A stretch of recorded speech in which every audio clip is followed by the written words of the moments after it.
Hi friends, welcome to NS Paradise. இன்னைக்கு நம்ம கிச்சனில் ரொம்பவே காரசாரமான டேஸ்டியான ஒரு ப்ரான் கிரேவி ரெசிபி தான் பார்க்க போகிறோம். நான் இன்னைக்கு குட்டி குட்டி மினி ப்ரான்ஸ் வச்சு இந்த கிரேவி பண்ணியிருக்கேன். பெரிய ப்ரான்ஸ் ஃப்ரைக்கு நல்லாயிருக்கும். இந்த குட்டி ப்ரான்ஸ் கிரேவிக்கு ரொம்பவே சூப்பராக இருக்கும். ட்ரை பண்ணி பாருங்கள். வாங்க இதை எப்படி செய்யலான்னு நம்ம போய் பார்க்கலாம். இப்போ நம்ம கிரேவிக்கு தேவையான இன்க்ரீடியன்ட்ஸ்லாம் பார்த்துடலாம். 1 கிலோ அளவுக்கு இறாலை மஞ்சத்தூள் போட்டு நல்லா க்ளீன் பண்ணி எடுத்து வச்சுருக்கேன். இது ஒரு 1/2 kg அளவு இருக்கும். 1.5 ஸ்பூன் அளவுக்கு மிளகாய் தூள் எடுத்திருக்கேன். இது காரசாரமாக இருந்தால் தான் நல்லாயிருக்கும். 1 ஸ்பூன் அளவுக்கு கறி மசாலா, இது வீட்டிலே அரைச்சது. 1 சிட்டிகை மஞ்சள் தூள், 1/2 ஸ்பூன் சீரகத்தூள், 1/2 ஸ்பூன் கரம் மசாலா, 2 ஸ்பூன் அளவுக்கு சின்ன வெங்காயத்தை நல்லா பேஸ்ட்டாக அரைச்சி எடுத்து வச்சுருக்கேன். 1 ஸ்பூன் ஜிஞ்சர் கார்லிக் பேஸ்ட், 3 தக்காளியை பொடியாக கட் பண்ணி எடுத்திருக்கேன். 2 பச்சை மிளகாயை கீறி வச்சுருக்கேன். 2 பெரிய வெங்காயத்தை பொடி பொடியாக கட் பண்ணி எடுத்து வச்சுருக்கேன். இது போக தேவையான அளவுக்கு நல்லெண்ணெய் எடுத்துக்கலாம். இப்போது நம்ம க்ளீன் பண்ண இறாலை எடுத்து வச்சுருக்கேன்.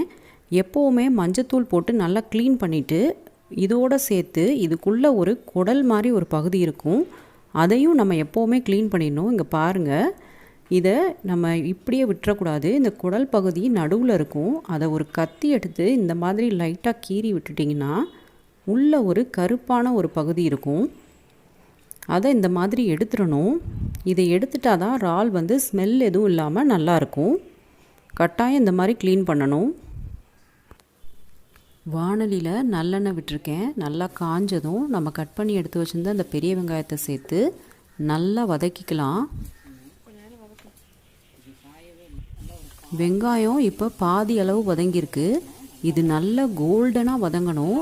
எந்த அளவுக்கு கோல்டனாக வதங்குதோ அந்த அளவுக்கு கிரேவி ரொம்பவே டேஸ்ட்டாக இருக்கும். அதனால நல்லா வதக்கிக்கோங்க. இப்போ பாருங்கள், வெங்காயம் இந்த அளவுக்கு நல்லா கோல்டனாக வதங்கிருச்சு.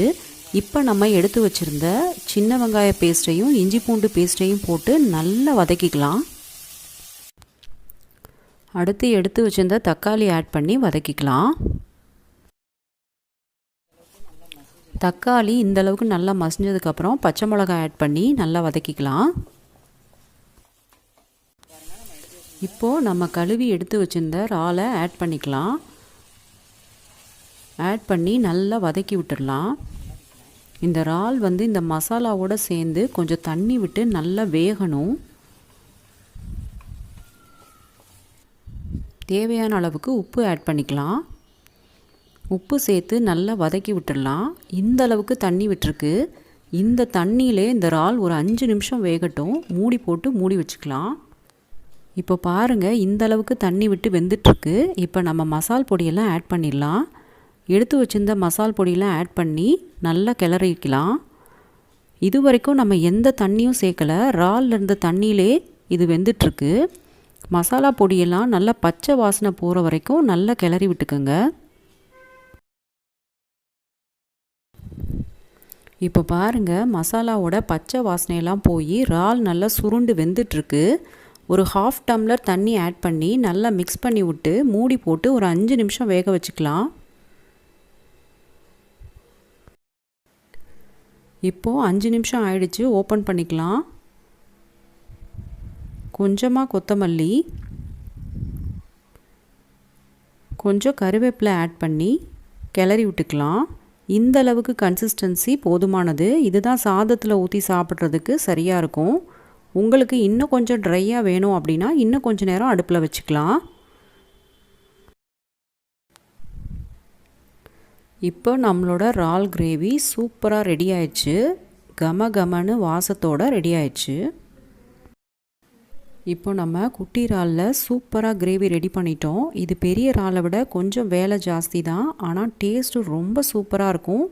ட்ரை பண்ணி பாருங்கள். உங்களோட ஃபீட்பேக்கை கமெண்ட்ஸில் சொல்லுங்கள். இந்த வீடியோவை லைக் பண்ணுங்கள், ஷேர் பண்ணுங்கள். நம்ம சேனலை சப்ஸ்கிரைப் பண்ணுங்கள். தேங்க்யூ.